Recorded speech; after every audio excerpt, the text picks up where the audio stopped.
izay nanahirana sy sarotakarina tsy hoe ratsy fanahy na niavona fa tiako hajaina sy arovana fizaone akika olombelona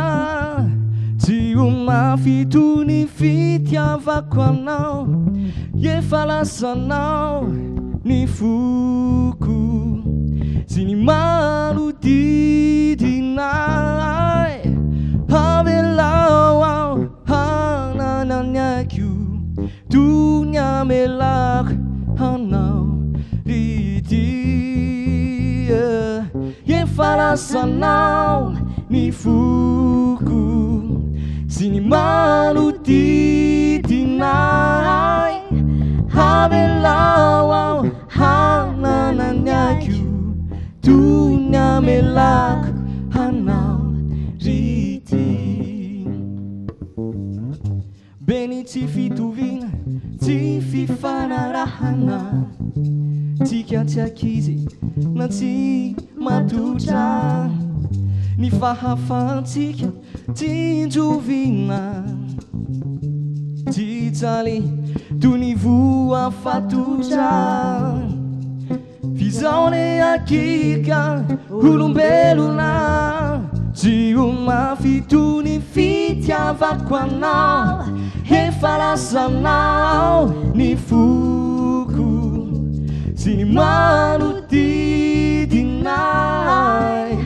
avelao ao hanananiako dunia melako anao rity efa lasanao ny foko sy ny manodidinay avelao ao hanananiako dunia melako anao rity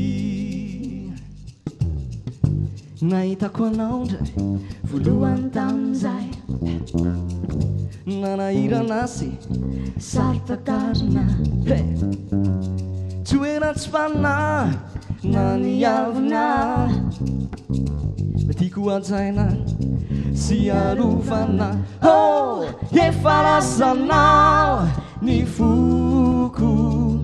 sy ny manodidinay avelao ao hanananiako dunia melako anao rity efa lasanao ny foko sy ny manodidinay avelao ao hanananiako dunia melako